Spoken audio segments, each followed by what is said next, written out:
जय श्री राम। जब राजा दशरथ को राज्य करते हुए सहस्त्र वर्ष बीत गए, तब मन में बड़ी चिंता हुई कि हमारे पुत्र नहीं है। परंतु राजा गुरु के घर गए और चरण पकड़ बहुत विनती करी। अपना दुख सुख राजा ने गुरु को सुनाया। तब मुनि बहुत प्रकार से समझाते हुए बोले, दुख पुत्र न होने का और सुख राज्य का। वशिष्ठ जी ने कहा, धीरज धरो, 4 पुत्र होंगे, तीनों लोग जिन्हें जानेंगे, भक्तों का भय दूर करने वाले होंगे। श्रृंगी ऋषि को वशिष्ठ जी ने बुलाया और पुत्र के हेतु सुंदर पुत्रेष्टि यज्ञ कराया। राजा दशरथ जी की एक शांता कन्या थी।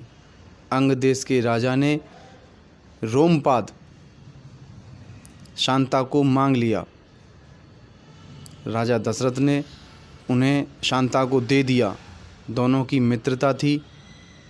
रोमपाद ने कन्या के समान पालन किया। एक समय अंग देश में अकाल पड़ा। तब महात्माओं ने कहा, यदि विभांड ऋषि के पुत्र ऋष्यशृंग आवें तो वर्षा हो, परंतु उनके पिता के डर से कोई उन्हें न ला सका। तब वैश्याओं ने वहां जाने की इच्छा की और जिस समय उनके पिता आश्रम पर नहीं थे, तब वह उनके पास गईं और श्रृंगरस उन्हें तपस्वी जान उनके डेरे पर गए। तब यह उनको नाव पर चढ़ा छल से अंग देश में लाईं। वर्षा हुई। राजा ने शांता कन्या से ब्याह कर दिया। पिता भी ज्ञान से जान चुप रहे। तब से वह वहीं रहे। राजा दशरथ जी ने अंग देश से इन्हें बुलाया। ऋषि ने पहले अश्वमेघ यज्ञ कराकर फिर पुत्रेष्टि यज्ञ कराया। मुनि ने भक्तिपूर्वक आहुति दी। तब अग्निदेव सुंदर खीर हाथ में लिए प्रकट हुए और कहा कि हे राजा, वशिष्ठ जी ने जो कुछ मन में विचारा था, वह तुम्हारा काम सब सिद्ध हुआ।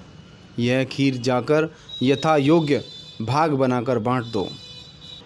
तब सब सभा को समझाकर अग्निदेव अंतर्धान हो गए और राजा ऐसे परमानंदित हुए कि मन में प्रसन्नता नहीं समाई।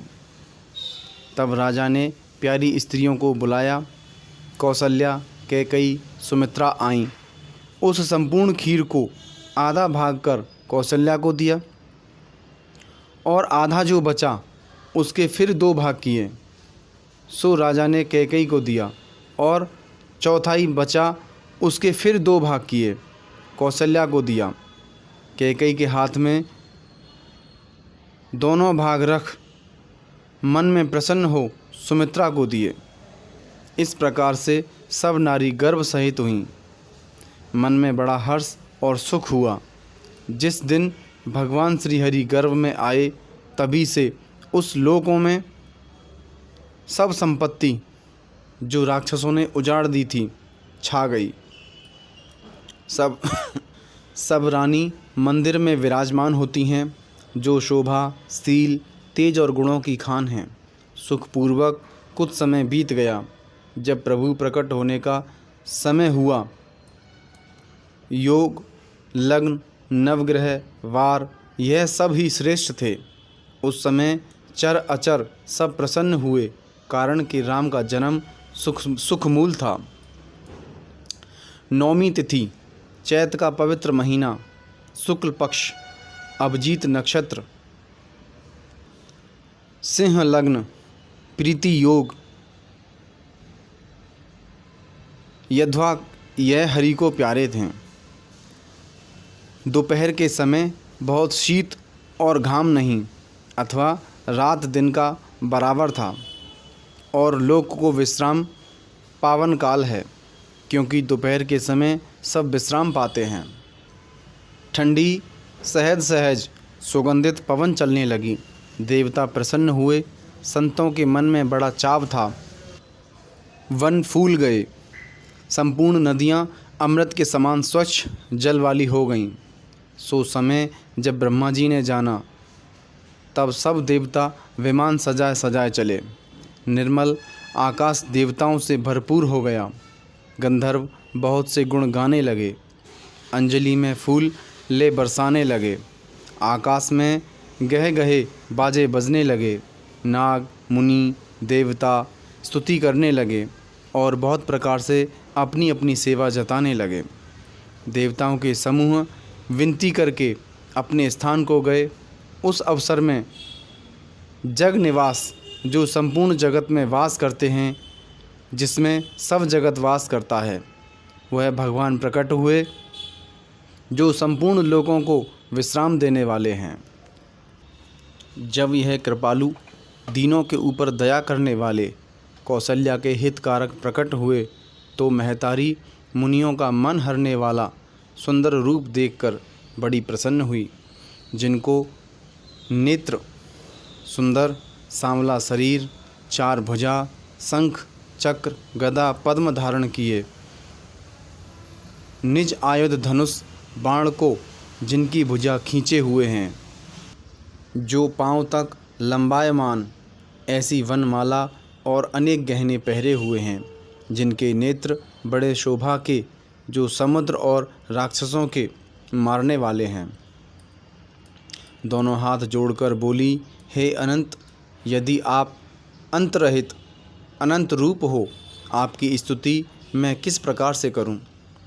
माया, सत, रज, तम 3 गुण और ज्ञान से भिन्न तथा मान रहित हो, ऐसा वेद पुराण कहते हैं। हे करुणा और गुण के समुद्र, सब गुणों में श्रेष्ठ जिसको वेद कहता है, सो मेरे हेतु भक्तों के ऊपर कृपा करने को हे लक्ष्मीपति आप प्रकट हुए हो।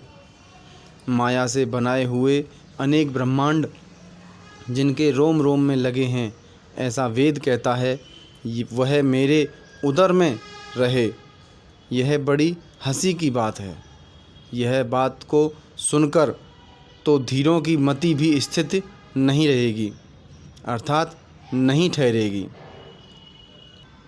जब ऐसा ज्ञान बढ़ने लगा तब उस ज्ञान को मंद करने को भगवान हंसे और यही इनकी माया है, क्योंकि उनको अनेक चरित्र करने थे। पूर्व जन्म की कथा माता पिता को प्रभु ने सुनाई, जिससे पुत्र का प्रेम पावें। माता फिर बोली और पहली ज्ञान की मति डोली कि हे तात, यह रूप त्याग करो और बाल लीला करो, यही अति प्यारी है और यही सुख परम श्रेष्ठ है कि हमको माता होने का सुख मिले। यह वचन सुनकर सुजान भगवान ने बाल रूप होकर रोना प्रारंभ किया।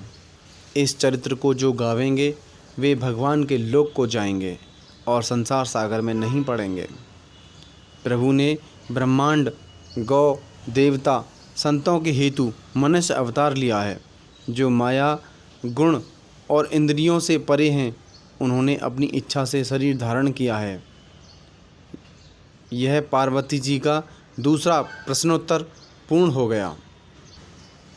बालक का रोना सुनकर, जिसकी अत्यंत प्यारी वाणी है, सब रानी शीघ्रता से चली आईं। प्रसन्न होकर जहाँ तहाँ दासी दौड़ीं और समस्त पुरवासी आनंद मग्न हो गए। दशरथ जी को पुत्र का जन्म कानों से श्रवण करते ही मानो ब्रह्मानंद में समा गए। मन में बड़ा प्रेम हुआ और शरीर पुलकायमान हो गया। उठना चाहते हैं पर उठा नहीं जाता। फिर बुद्धि को सावधान करके बोले, जिसका नाम सुनने से शुभ होता है, वही प्रभु मेरे घर आए हैं। राजा आनंद में परिपूर्ण होकर बोले, गुरु वशिष्ठ जी को बुलाओ और बाजे बजाओ। गुरु वशिष्ठ जी को बुलाया गया। वे बहुत ब्राह्मणों को संग राजद्वार पर लाए। जो अनुपम और रूप की राशि है, उस बालक को देखा, जिसका गुण कहने से पूरा नहीं होता अथवा कांति की अधिकता से बालक को देखा नहीं जाता। तब नांदी मुख श्राद्ध, जो पुत्र होने के समय करते हैं, वह करके सब जाति कर्म किए और राजा ने सुवर्ण गौ वस्त्र मणियाँ ब्राह्मणों को दी। ध्वजा पताका तोरण झंडी सारे पुर में छा गईं। वह जिस प्रकार बनाया सो कहा नहीं जाता। आकाश से फूलों की वर्षा हो रही है और सब कोई ब्रह्मानंद में मग्न हो रहे हैं। झुंड के झुंड मिलकर लुगाइयाँ चलीं, जिनके स्वभाव से सुंदर श्रृंगार हैं। सोने के कलश और मंगल की सामग्री हल्दी दूध दही लिए थार में धरे गाती हैं। राज मंदिर में आईं, आरती करके निछावर करती हैं और बार बार बालक के चरणों में पड़ती हैं। मागध जागा सूत पौराणिक वंदीजन भाट गुण गायक गान करने लगे।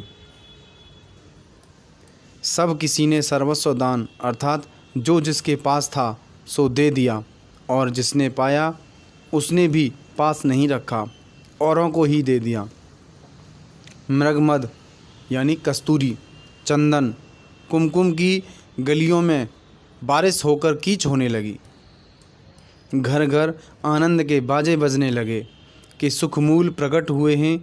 जहाँ तहाँ नगर के स्त्री पुरुषों के समूह प्रसन्न हुए फिर रहे हैं। कैकेयी और सुमित्रा इनके भी सुंदर पुत्र उत्पन्न हुए। वह उस समय सुख संपत्ति समय का समाज सरस्वती और शेष जी भी नहीं कह सकते। अयोध्या जी इस प्रकार शोभायमान हो रही थीं मानो प्रभु से रात मिलने आई है, परंतु सूर्य के सन्मुख रात कहाँ रह सकती है। सो वह रात्रि सूर्य को देख सकुचाई, तथापि संध्या हो गई। राज मंदिर में जो कोमल वेद ध्वनि होती है वही मानो पक्षी वसीरों में आकर सुखसानी वाणी बोलते हैं। यह कौतुक देखकर सूर्य भूल गए और 1 महीना जाते नहीं जाना अर्थात 1 मास पर्यंत सूर्य भूल